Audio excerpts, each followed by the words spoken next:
काचन विहरति करुणा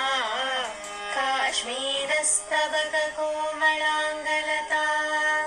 कञ्चन काञ्चीनिलयम्